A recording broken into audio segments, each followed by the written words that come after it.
Всички казват, че винаги си сам. Поздравяваш любезно и до там. Телефонът сменен, адресът също. И всички снимки изтрити. Аз се върнах за теб, но те няма. Бях подготвила реч, така остана. Чак сега те разбрах в самотата. Изглежда сме еднакви. Спирам, що си късал край. Зад маската на самурай. Невидимо без звук. Както ти сега си тук. Но ти ще ме запомниш ли? От светлата страна не помниш ли? За нея спирам, щом си късал край. Зад маската на самурай.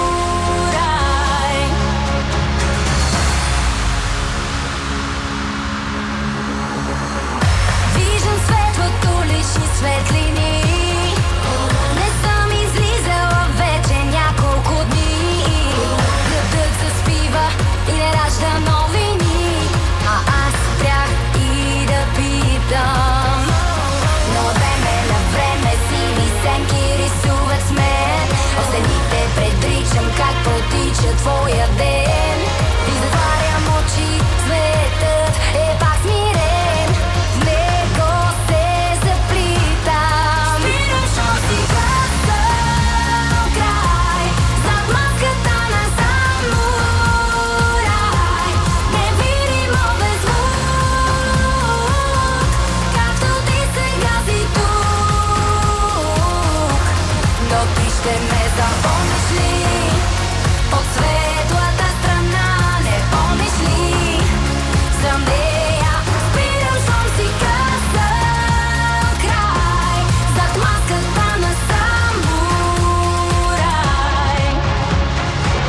Невидимо без звук. Както ти сега си тук. Невидими без звук. Ще остане. Спирам, щом си късал край. Зад маската на самурай. Невидимо без звук. Както ти сега си тук. Както ти сега си тук. Но ти ще ме запомниш ли? От светлата страна не помниш ли? За нея спирам, щом си късал край. Зад маската на самурай. Невидимо без звук.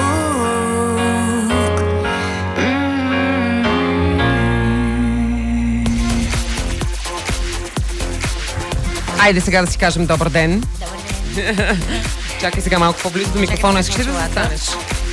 Ето ме, точно. Чуваме ли се вече? Юху! Чакай да сложа слушалките. Ето ме. И чуваш ли се в слушалките? Чувам се. Браво, супер. Жана, здрасти. Здрасти. Жана Бергендорф ми е на гости. Много обичам, когато идваш в студиото. Благодаря. Винаги става едно цветно и прекрасно. Разкажи сега първо как си днес, пък после ще си говорим по работа. Тук що се събудих от сън.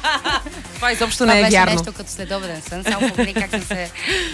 Да. Не, това изобщо не е вярно и изобщо не се вижда. Да, те не го виждат. Да. Ами, както ми е тръгнало от сутринта, да. Как ти тръгна от сутринта? Вторнишки. 8 часа вече бях. Уху! Малкият върху мене скачаше по одеяло. И така, много добре. Много добре започва деня. Но нещо се отпуснах. Как минава един ден с него? О, Боже, нямаш енергия на следващите 3 дена. Нали? Да. Те нямат умора никаква. Никаква. И постоянно, мама, може ли да ти кажа нещо?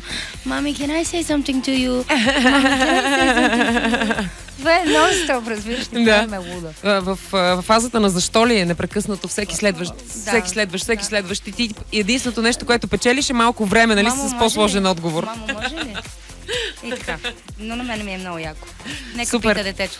Помага ли ти в творческия процес той? Във всичко ми помага. Когато... Гледа винаги навсякъде и да готва, той пак ще реже нещо моркови и това му. Да. всичко прави. Какво обичаш да готвиш сега, като каза? Много обичам мусака, пълнени чушки с кайма и ориз. Сърми обичам. Всичко, което е така с пълнени, нали, пълнено с нещо, ориз. Да има. Може и някое агнешко с гъбички. И оризче, да. Както го прави баба на село. Нали, при баба на село е най-хубаво и прекрасно. Жана, имаш ново парче. Искам да ни разкажеш повече за него. Аз го слушах миналата седмица, мисля, че когато пусна официално видеоклип, или по-миналата беше, не си спомням. Миналата.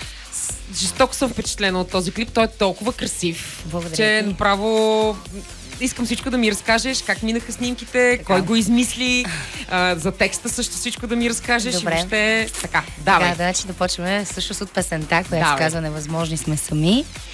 Написана от Рей Хеджес и Найджел Бътлър, същите композитори, които го бяха направили и Самурай. Моят прекрасен ментор от X-Factor, Любо Киров, ми написа текста, но той така ме изненада. Обади се на сцена и каза: аз имам текста вашата песен. И да, ето така се създаде "Невъзможно сме сами". Мисля, че страхотно послание е това. Заглавието самото заглавие, като много чуеш, е хубав текста. Много е хубав текста. И клипа за него е виновен Жоро Манов. Георги Манов, който е режисьора. Георги Марков, който беше оператор. Така. Те са много георговци. Да. Партнираше ми Горан Гънчев. За визията пък са виновни Антония Йорданова от КНАП. Да. С нейните странни дрехи винаги. И Слав, който направи косата и грима. Общо взето това, което се случваше, беше много яко. Много ти е различна визията в сравнение с другите клипове. Да, по-естествено Точно, да. Аз исках това нещо и се радвам, че бях подкрепена и от моят продуцент Сани Армутлева, и от целия лейбъл Virginia Records. Абсолютно всички се застъпиха за мен и беше много яко. Още повече, че и режисьора искаше да се снимам така по този начин, което беше яко. Исках да те питам, обикновено наистина си много така нагласена с едни букли и с такова, тук косата само така лекичко я беше прибрала и исках да ми разкажеш за това. Ти седиш в този клип и те замерят с едни ножове. Предизвикателствата сега. Така, циркова арена, може би, нали? И хвърлят тези ножове при тебе. Страшно ли беше на снимките? След първия не. Наистина ли ги хвърляха тези ножове по тебе или беше нагласена работата? Я сега разкажи. Нищо няма нагласено. Нали? Няма нищо нагласено. Въртяха си ме с колелото, целиха си ме с ножовете. Беше много яко предизвикателство, да ти кажа честно. Мен лично много ми хареса това, което правих по време на снимките. Искам още. Лакомията в мен расте. Добре, разкажи ми също така повече за текста ми. Кажи сега пак, нали, с Любо, след като той се обади на Саня и каза: аз тук съм написал един текст. Той беше ли слушал парчето? Бяхте ли говорили преди това, че той ще напише текста за тази песен, или просто сте му изпратили музиката и той е решил да се вдъхнови? В интерес на истината аз не знам какво точно се бях разбрали с Саня, но тя ми се обади и ми каза: Любо е написал текст за тебе. Мислихме да се казва или "Остани", като припева "Остани", или "Невъзможни сме сами". И според мен "Невъзможни сме сами" е много по-добър избор и дава много по-добра и обширна стойност на самия текст, като всеки човек си го вижда по-различно, нали знаеш. Но е така, една душа сама не може да вирее на този свят. И ние имаме нужда да бъдем обичани от някой, да бъдем с някой, докосвани, топлени и така нататък.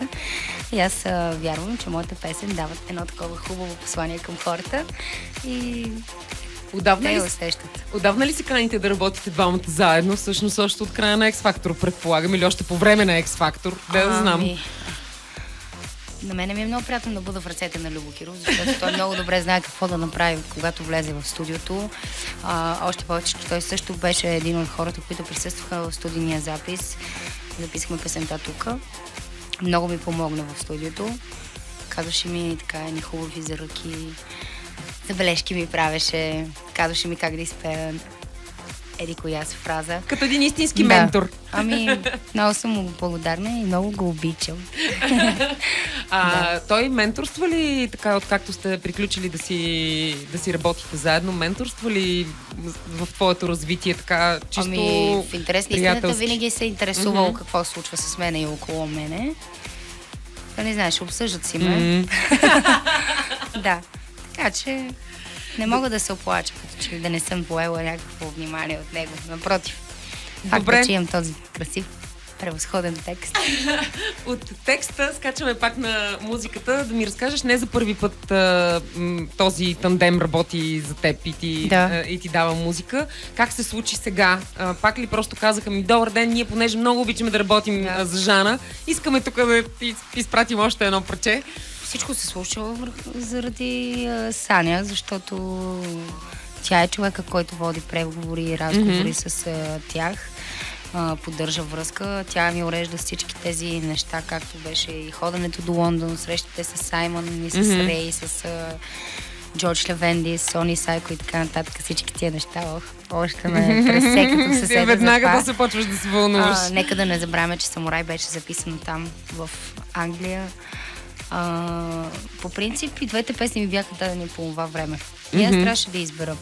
И тогава госпожа Арматлиева ме викна в студиото и ми каза, решавай коя от двете песни искаш. Аз толкова бях запленена от Самурай, от мелодията, от пияното, от всичко, което бях чула. А пък и беше първата песня, която чух сега. Няма какво да си крива душата. Че се влюбих в нея и си избрах Самурай, но ето, че сега и невъзможни сме сами. Също се случи, също е моят нов проект и искрено се надявам и за напред, и за в бъдеще толкова много да имам подкрепата на Станислава, защото без нея аз няма как да работя с тези хора, а пък аз искам да продължа да работя с тях. Затова се седа мирно и кротко под крилото и така. Сега ще чуем парчето, преди това само да те попитам, понеже каза, това беше първата песен, която чух и нея си избрах. Интуицията често ли ти помага? Смисъл, това ли е нещо, което те ръководи? Да, интуицията. В музикалния ти избор и въобще в творческите ти начинания? Изобщо в живота интуицията ми е най-силния кос. Добре, слушаме сега Невъзможни сме сами и после продължаваме да си говорим. Аз да им попея. И се връщам там, където спря времето. Не затварям очи, виждам теб, дишам теб. Знам вселени от мечти, това си ти, да, това си ти. Съвършено тук, съвършено там, едновременно в мен. Остани, остани, всяко вдишване си ти. Остани, остани.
Много ми харесва песента на живо как звучи.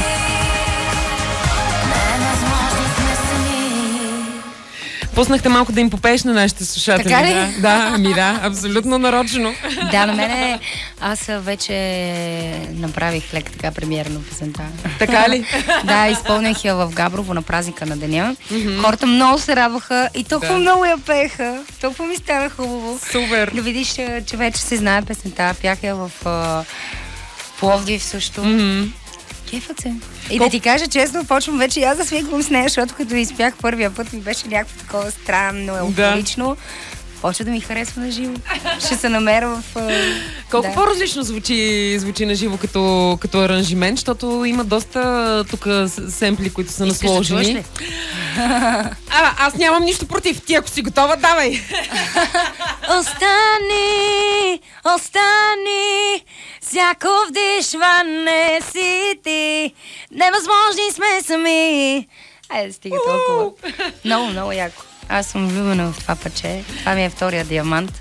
Мисля някой път да си вземеш някой с една кухарка. Нямаш и тук проблеми. да направим едно мини. Много съм съгласна. Добре, за това. Аз съм супер разбрахме фен се, за такива. стиснахме си ръцете. Да. Готово, правим го. Като стана въпрос за пеене живо по концерти, какво ти предстои това лято? Нещо грандиозно, турне? Да ти кажа честно, няма да имам абсолютно никакво време да седна на дъто. Разбирам. Което означава много работа, но пък ме радва.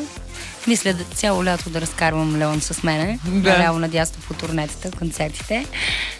Сигурно съм, че ще му бъде много яко и весело. Със сигурност. Плюс това може да си го позволим лятно време, защото някъде до 10:30-11 се приключва, ще си легна по-късно. Вече е на 5, малко по-пораснал е. Няма да ми пречи въобще по никакъв начин, така че ще си прекарам цяло лято с него в колата, мини купера и айде! И айде, давай! Джапа ги тесака и за морето. Айде да ме вземете и мене на морето. Взимаме те. Както се казва, пеем една песен. Добре, и бъдещите творчески планове няма как да минем без този въпрос. Да, разбира се, подготвят се нови проекти. С един много мой добър колега и приятел. Също работиме. Точно за това така го казвам. Мисля, че ще се случат много интересни неща това лято. Пък си пожелавам. Нали знаеш, скоро 23-ти идват номинациите и аз съм номинирана. И това го очаквам. С нетърпение. Да видим. Да. Надявам се искрено да взема за дебют. И Руши да вземе за текст, защото го заслужава. Защото самурай си е самурай. Да. Да. Добре, нещо, планираш ли да посетиш някой концерт, да слушаш нещо на живо, твоя любима банда, група? Да, One Republic. Искам да ги гледам.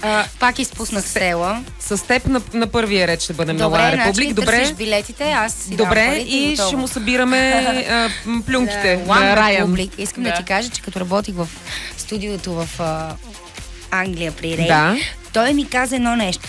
Много е важно да слушаш изпълнителите. И той ми каза, вземи за изпълнителя на One Republic. Слушай този мъж как пее. Това е човек, който казва, влиза в студиото и започва да пее с характер. Всяка една песен има нейния собствен характер. Ето затова той е толкова специален и толкова искан певец навсякъде.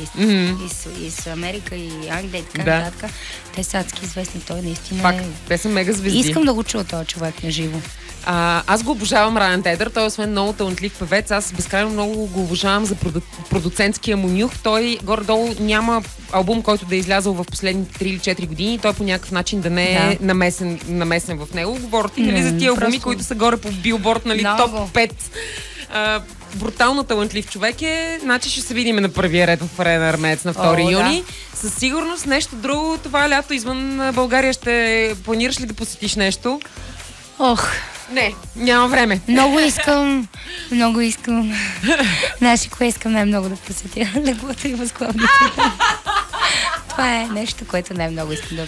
Разбрахте. Добре, значи какво да ти пожелая? Един хубав здравословен баланс между работа и възглавница. Така да те преследва цяло лято, за да може, батерията да е заредена за избухване и в същото време да си се наспала и да си починала, нали? И да може да така.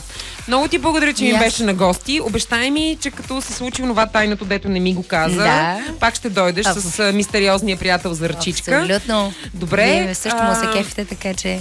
Със сигурност. Така, пускаме сега бързо едни реклами, защото вече влязахме много в времето. Благодаря ти, че ми беше на гости.